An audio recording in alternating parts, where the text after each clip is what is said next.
Աստվածներից առաջիններն ահեղ էին և երևելի ու աշխարհի մեծամեծ բարիքների պատճառ, աշխարհի և բազմամարդության սկիզբ։ Սրանցից առաջ եկան հսկաների սերունդը, անհեթեթ, հաղթանդամ, վիթխարի մարդիկ, որոնք ամբարտավանությամբ հղանալով ծնան աշտարակաշինության անօրեն խորհուրդը, որև ձեռնարկեցին իրագործելու։ Աստվածների ցասումից ինչ-որ ահագին և աստվածային հողմ փչելով կործանում է աշտարակը և մարդկանց յուրաքանչյուրին տալիս է անհասկանալի լեզուներ,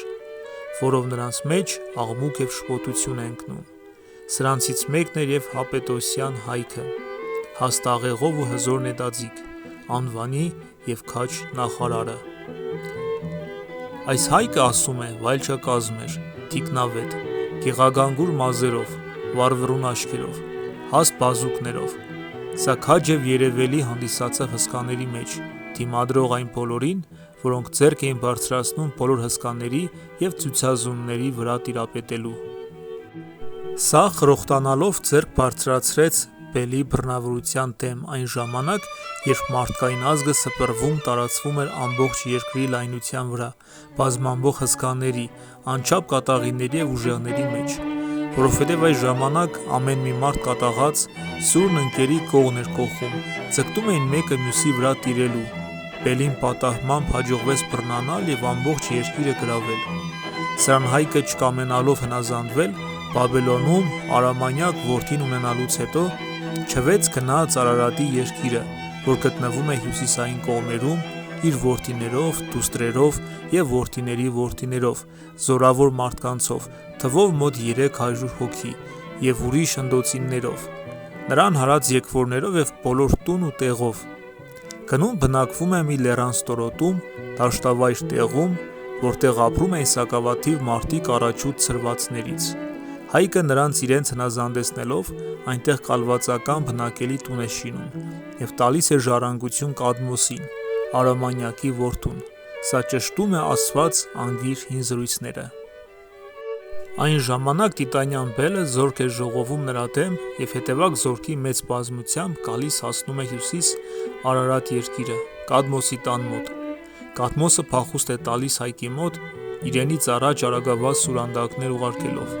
«Գիտցած եղիր, ասում է, ով մեծդ ցուցազումների մեջ, որ բելը դիմում գալիս է քո վրա հավերժական քաջերով և երկնադես հասակով կռվող հսկաներով։ Եվ ես իմանալով, որ նա մոտեցել է իմ տանը, փախա և ահա տագնապահար գալիս եմ քեզ մոտ, ուրեմն շտապիր մտածել, ինչ որ անելու ես»։ Հայքը տեսնելով լավ սպառազինված Տիտանյանին և նրա աջ ու ձախ կողմի ընտիր մարդկանց, կանգնեցնում է արամանյակին երկու եղբայրներով աջ կողմը, Կադմոսին իր ուրիշ երկու որդիների հետ ձախ կողմը, որովհետև սրանք աղեղ և սուր գործածելու մեջ հաջողակ մարդիկ էին։ Ինքը կանգնում է առջևից, իսկ մյուս բազմությունը կանգնեցնում է իր հետևում։ Դասավորվեց մոտավորապես եռանկյունի ձևով և հանդարտ առաջ շարժվեց։ Եվ երկու կողմի հսկաները միմյանց հասնելով, երկրի վրա ահագին դղրդյուն բարձրացրին իրենց գրոհներով և իրար վրա ահ ու սարսափ գցեցին իրենց հարձակումների ձևերով։ Այնտեղ երկու կողմից ոչ սակավ հաղթանդամ մարդիկ սրի բերանի հանդիպելով թավալվում ընկնում էին գետին, և ճակատամարտը երկու կողմից էլ անպարտելի մնաց։ Այս անսպասելի տարակուսական դիպվածը տեսնելով Տիտանյան արքան զարհուրեց և ետ քաշվելով սկսեց ետ բարձրանալ այն բլուրը, որտեղից իջել էր։ Որովհետև մտածում էր ամբոխի մեջ ամրանալ, մինչև ամբողջ զորքը հասնի, որպեսզի երկրորդ անգամ ճակատ կազմի։ Աղեղնավոր հայք այս բանը հասկանալով իրեն առաջ է նետում,